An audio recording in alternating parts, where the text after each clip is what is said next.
Hey everybody, welcome back to the channel where we review anything and everything. And today I actually have a special review. This is a tabletop RPG review. Well, I'm sorry. This is a preview. This is not a review. It's a preview. I'm actually going to make a separate video to review all these items a little bit more in detail. But this is a preview, and the reason why is because the books that you see in front of me, though, are finished products on Amazon. I'm going to leave the link inside the description for you guys to purchase any of these books. These versions that I have in front of me, I ordered the finished version. These ones needed some updating, so this was like when they're done, but they need to be proofread. There's certain things, corrections that need to be made inside them. So, but I didn't want to wait for the other ones to get here, which obviously looked the exact same. I didn't want to wait for them to get here before just feeling anxious to want to do this video. So this is a preview of it, but I won't dive into specific pages because I don't want you guys to kind of really see some of the stuff that might have been changed or anything of that sort. I'm going to open up the books, but I'm just saying, be prepared to watch the full review later on. I may even have to break this up into pieces, to be honest with you, because I don't know how long this is going to end up probably being. But anyway, especially for the future review. But anyway, let me stop rambling. So I myself am a co-creator of this book and did like most of the work or whatever the case is. And yes, so this is something that's been in the making since the basis of this system was developed in maybe about 2002, and then later on kind of revisited, and with modern technology and making things a little bit more easier to kind of create a book a lot more easier, it got refined and reworked in 2016, and then later was finally developed around 2020. So what we have here is the main core rule book with a hero expansion built into it, because this is more of like I guess you could say it's more geared towards like a modern day kind of system, but a hero expansion in it. So if you want to play just a basic where you're just regular people and you have like a story going on or a campaign, and we're a little more advanced, you can go and add in the hero aspect of it, superheroes, powers, stuff of that sort. Then you have the expansion, the second expansion, which really kind of caters to, so the first one is about just the core basic rules, the mechanics, fighting system, all that kind of stuff. A little brief kind of message to your game master who runs the game. I'm not going to really break down into what a RPG is really. You could look that up in any other kind of video. I'm not going to waste too much time on that. So the game master, the one who's running the game, this gives you a little brief on like a little message to that person, but then really goes into the whole power set for the hero expansion and all that other kind of stuff, because the beginning part is kind of really more slim, and the hero expansion is where you get into like a lot of the fun stuff. The expansion here really focuses for the game master on how to set up a campaign to a degree, the basis on having NPCs, which are non-player characters, just pretty much free characters that the game master is throwing in there just to kind of help populate his world, along with kind of we got expansion on weapons and items inside here, how to kind of navigate certain mechanics in terms of building specialized weapons, along with hero archetypes. So this really is the equivalent of when it comes to, like, say, other game systems, and how they would have a dungeon guide or dungeon master guide. This is like the GM or the game master's kind of guide. That's what this expansion is in expansion 2. So this right here, I'm sorry, before I even do anything, is I'm going to be able to take all these two things. I'm just going to put them aside, because those versions right there actually were less up to date than this is, at least for the one that I have in front of me now. current, the one that you can buy online is obviously fully up to date now with all the extras in erratas. I don't know if that's what they call them when you make corrections. I always butcher that word. But this right here, the deluxe version, simply is a combined of those two books in one, because to have it in hardcover, you needed more pages, and I then just combined all of both of those books into one thing. You can also get the ebook version of these. So like I said, the link's going to be in the description. If you want to do that and just get the ebook version, you can do that, and then you don't have to worry about getting a physical book in your hand. But most people who are into tabletop RPGs love having a physical book, and these are not expensive at all. So it's not the kind of thing where you got to say to yourself, oh, you know, it's so expensive, I'm going to buy the ebook. If you want to get the regular book, just get the regular book. If you want to get the ebook, that's on you. Get the ebook. They really aren't that expensive in general. But anyway, so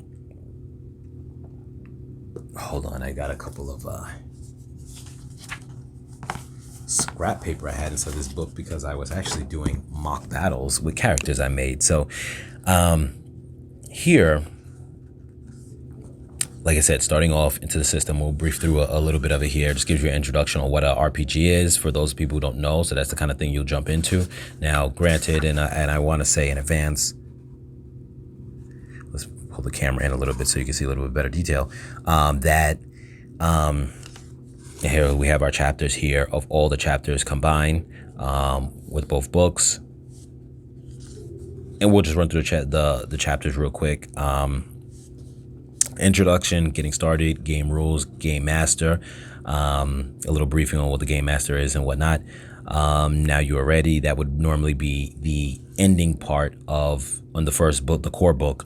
That would be the ending part of you just kind of getting started. So from that point on, where it says now you're ready, you would just start playing a regular campaign with just regular people. Then when you're kind of ready, you go to the hero expansion, which introduces, you know, what this is, an introduction, getting started, the basics, which kind of tell you some of the added basic rules that go hand in hand with now you're doing the superhero edition, the hero expansion, charts that you're going to refer to, power section, power level glossary, which is actually very interesting, and I'll break that down more so later on. But pretty much what it is a written out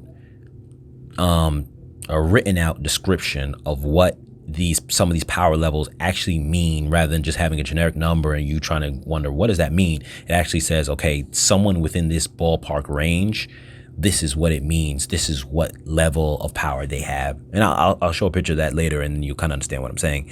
Now you are ready to be a hero. So that finishes off the first core book and the hero expansion. Then expansion 2. And because this just mashes both of those books into one. Introduction, obviously, world building. So this is really catering to... Sorry, I wasn't even on screen. I'm sorry about that. You can pause the video and look at where I was reading from before. Sometimes I'm looking over the head of the camera, so I'm not seeing where I'm at. But I like to keep the camera in the more zoomed in view because it's a little more clear and you get to kind of see what I'm looking at. So I apologize for that. So after the introduction, world building just tries to let you know the basis of, if you're a game master, you're going to run your own world and how to build it. Just a little advice on taking your time and how to build it and do everything like that. Weapons. You create your own weapons that you want to create inside it. Create your own world. The idea is you're going to build from this system on the ground up, how you want to populate your world, how you want to make weapons in your world, how everything works. You do that all on your own. This just gives you some suggestions of some weapons that I created inside the world that, that gives you like a head start. If you don't want to create anything, you got a few things here, and I'll show that in here in a moment, but later on. But also too, like I said, this is a preview, not a review, because there's been some updates to the weapon section currently that you can purchase on Amazon if you buy the book now. So bear with that. Power weapons and how that works. It's pretty much. So when you have the hero, when we go into the details of the hero expansion part, and then it adds in, you having powers and stuff like that, you pay for them with points. You kind of set up your character, you pay for them with points. And pretty much power weapons is you can allocate some of those points into an object or a weapon rather than you paying them into your character, and there's pros and cons to that. I won't get too deep into that, but essentially maybe you want to hand off your weapon to one of the other players that you're playing with. In that case, you just give them your weapon and that's it. Hero archetypes to help you kind of get an idea of what kind of archetype you want to build. Now, there's not a set rules of how you have to build your character. You can build them any way you want, but this just kind of gives a sense of how you could be guided to building your character in a certain way, or traditional archetypes if you want to kind of be a little more traditional. House rules, which are not required to play with, that make the game a little bit more complicated, but also brings a little more depth to the game. Game tips, which essentially try to let you know how to work out certain things that you might get a little conflicted with in terms of how one power set or one set of rules works with some other kind of things. And then you're ready to play. Just that's it. At that point, you have all the things down packed. This just letting you know, like a kind of little disclaimer that, hey, both versions are inside the deluxe edition, just combined in one. That's pretty much it.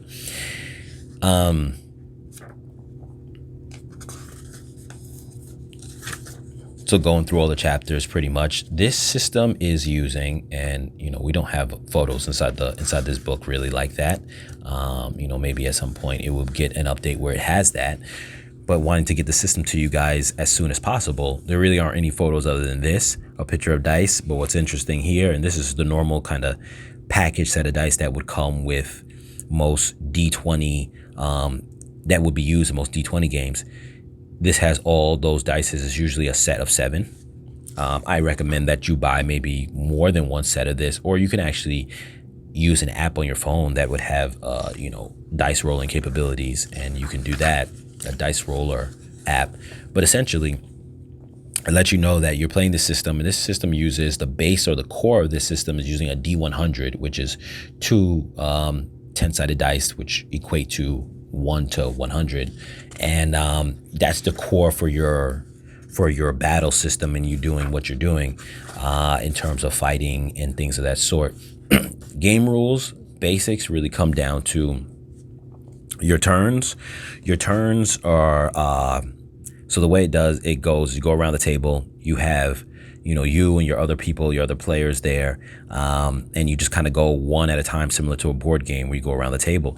Each turn consists of 3 actions for a player. So that action could be anything from you fighting someone, running somewhere, doing certain things. And it breaks down certain things between regular actions, free actions, defending turns, which is when it's another player's turn and you are just kind of standing there to defend yourself. It counts as the defending turn. For you, it's for the person who is not their turn. For you, that's called your defending turn. So it goes into those kind of details as well. Like I said, it's just a preview, so I'm not going to break down everything in every little thing. Let's pull the camera back a little bit. I don't know if this will make it a little easier for you guys to kind of see everything. I think the text is a little small like this, so I'm going to zoom in. I apologize for that again. I just want you guys to kind of really be able to see what I'm looking at and what I'm talking about. So our main core stats inside this are strength, fighting, agility, accuracy, and health. Fighting and accuracy are determined for you to hit somebody. Fighting is for close combat, melee. Accuracy is for any kind of range combat, including if you take a melee weapon and you throw it. Strength is obviously what it is. It gets added to your melee damage. Or if you throw an item, it gets added to that. And your agility is how you defend against any kind of attack. You got to avoid it, get out of the way. There are other ways to defend yourself too that you get into later on with the hero expansion. But generally speaking, if you're just going on the basics, agility is your only way to defend. You roll a D100, and you're going to roll for your stats. But when it comes to, this is like an example breakdown of the character, and you can see the stats there. Hopefully you guys can see it pretty well. And for fighting, you would roll a D100. You add your fighting to it, which in this case is 10 in this kind of example made up of John Doe. You would add 10 to your fighting. So if you rolled and you got, like, say, a 50, you'd have 60. The guy who's defending, he would roll a D100. And if he got, like, maybe a 55, he'd add his 4. That's 59. He's 1 short. You would have hit him. And then you would roll your damage accordingly to the combat rules here. Just specify what I just explained to you with the D100. You go to the next page and we get into weapons, and this is going to determine how you have damage. So right here, just making a little note to criticals inside this game, and how criticals work. Essentially, if you roll a 90% or better before adding any bonus, before adding your fighting or anything like that, or your accuracy, you would double your damage of the when you roll for your damage. You just simply double your damage. Quite simple. For weapons, now weapons in this area here is just signifying these are not necessarily a list of weapons. It's just listing damage that goes hand in hand primarily with all types of weapons. Obviously your hand to hand is not a weapon, but it's just listing off a D4 is hand to hand. A D6 includes all small melee weapons. So this is where I kind of said to you, like inside the beginning of the video, of how you can make your own set of weapons. This is just giving you the basis on where it would fall into in terms of a damage category. So all your melee weapons that are small, like a knife, brass knuckles, a glass bottle you just grab off the ground, or whatever the case is, all fall into a D6 category, which obviously you'd have your strength behind that. All larger melee weapons, swords, bats, long pipe, whatever the case is, nunchucks, all fall into a D8. They all fall into the group. So for flavor reasons, you can make up a bunch of different weapons that you want. They're all going to nicely fall right into these categories. And let me stop right here for 1 second to say something I didn't get to mention at the beginning of the video, was that the idea of this system was to be a very simple, very easy to learn system. So you can, show your friends, teach your friends how to play it. You can learn it, and you aren't sitting in a kind of situation where no one wants to play a game because they don't want to read 100 rules inside some huge book that has like 900 something pages or something crazy, and it's all this complicated stuff. This is really about role playing with a light system in terms of combat and just completing certain tasks. That's all it is. So jumping right back into it, like I said, if you want to make a whole set of weapons and you want to throw them all, give them some extra things that they do, they're all getting lumped into these same categories. You don't have to worry about stressing those kind of details of, well, how much damage is this going to do? That's going to do. They all have a category to fall into.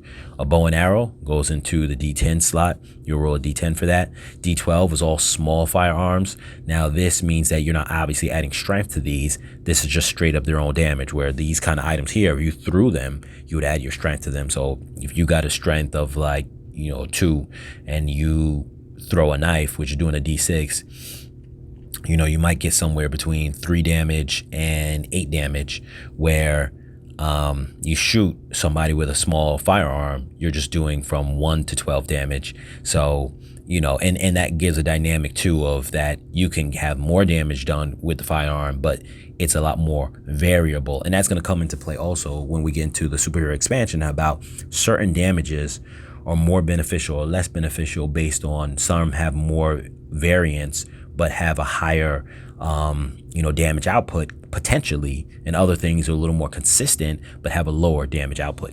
You have the large firearms, which do a D4 and a D12. So your rifles, your shotguns, anything like that. Mass destructive weapons, this just pretty much throws into the category of things like dynamites, grenades, bazookas, any kind of heavy kind of weaponry. Does a D20 plus 5, so that's not a D5. There is no D5. That's just plus 5 automatically. So you're doing a minimum of 6 damage on that, with the potential of 25 damage. Now, the most that a regular man can get inside this game without going into the superhero expansion is a 22 is the max that you can have. So essentially, something like this can kill you in one moment, in one attack, one damage. So. And then it has an explosive system. I'm not going to go into the details of that right now, but a little explosive system. You can kind of read it right here. Pause the video and read it. But you can alter that if you want. This is just kind of like a point of reference. If you want to do it like that, you can make it where it has a blast radius. You can make it where that center blast radius, everyone caught in it, is getting the full effect damage, or you can make it where just the target gets that damage and then every other person near it gets like a D4 for explosive damage. But this also applies for the person who is the attacker. So if you're standing next to your own blast, you're going to get hit with some of it too. So, but it's a simplified system that, makes it very easy for the game master and players to kind of really get into. These are some weapon examples, and I stated that they're optional here at the top. And essentially, you have something like a Uzi, and what that is a small firearm meaning small firearm damage, D12, that does 2 attacks in the same action. So remember, you get 3 actions in a turn. And your first action, so you get your first action, you're getting 2 attacks on that one action. That's how that works. Your second attack, you're getting 2 as well. And then your third, you're getting 2 if you're using a Uzi. They're not considered like a separate action. They go into that same action. So it's not like you could do something else twice. It's only because that gun is shooting really fast. So that's how that works with, any kind of machine gun or rapid fire kind of gun. Instead of getting 1 attack, you're getting 2 attacks per that one action, which, like I said, all this is described here, but I'm saying it out loud to you so you don't have to try to pause the video and read it all, but just buy the book. So, shotgun, some additional rules on that is when you shoot at close range, and this all depends on the game master and how he wants to do it, but if you shoot at close range to 2 targets that are in a frontal view from you and you're within a decent radius of them, you're going to be able to hit both of those targets at one time. So you get a spreaded shot for just 1 ammo, one round, versus a machine gun or something like that, or the Uzi, where it's dispensing, even though you're getting 2 shots in that one action, you're losing 2 ammo. In this case, you're using 1 ammo because it's a spread shot. But obviously, you got to have it arranged where your target is 2 people in front of you in a kind of frontal view.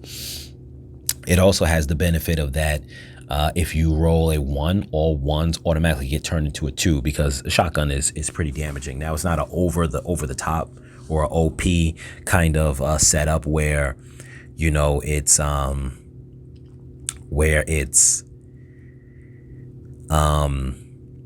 doing like a whole bunch of re-rolling, because that becomes like too significantly powerful. But it's a little something, a little extra bonus. And you got the machine gun, which is the same as the Uzi, but just for a large firearm. You have the scope or red dot aim, 2 different items that will give you a +2 accuracy. Now, you could choose what guns that they fit on, but they may not fit on everything. But in total, they can give a total of a +4 to your accuracy. Bipod obviously will fit only certain types of weapons, and gives a little kind of like description of how it's used. That can also give you a +2 in accuracy. Sniper rifle, all that is really just saying that it's made, and this is really going to be a in-game kind of thing for the game master to determine that the sniper rifle could just shoot for a longer range. We don't break down what ranges people are going to be able to hit from on this. We don't really try to make it that complicated. Refer to your game master how he wants to do it. If he wants you to be able to shoot from however many blocks away, he can. If he just wants to make it where you can't do all that kind of stuff, be guided by your game master. That's the beauty of the system. Armor piercing rounds. I'm not going to go into detail everything because the video's getting long. Armor piercing bullets. Level light and heavy, which is +1 or +2. Magnum, which does the same thing as a shotgun, but in a small handgun type form, and damage. And flamethrower, you could read that here if you want details on that. Basic equipment, flak jacket or body armor or bulletproof vest, whatever you want to call it. And that can give you either a +10 or +15 in health, different magazine clips and things of that sort, different forms of first aid. And those are pretty much your basic equipment. Like I said, later on in expansion 2, which in this deluxe version is combined in it, we go into more details of specific weapons that, I had created into the system, but you can feel free to, do what you want and how you want to run it. This is some miscellaneous information regarding, your weapons and stuff like that. Some of this later on goes into house rules. So some of these miscellaneous little rules and additions, you'll see them come up again in house rules. And I'm actually going to stop the video now and actually continue in a part 2 of this because it's getting really long. So I'll catch you guys inside the next video.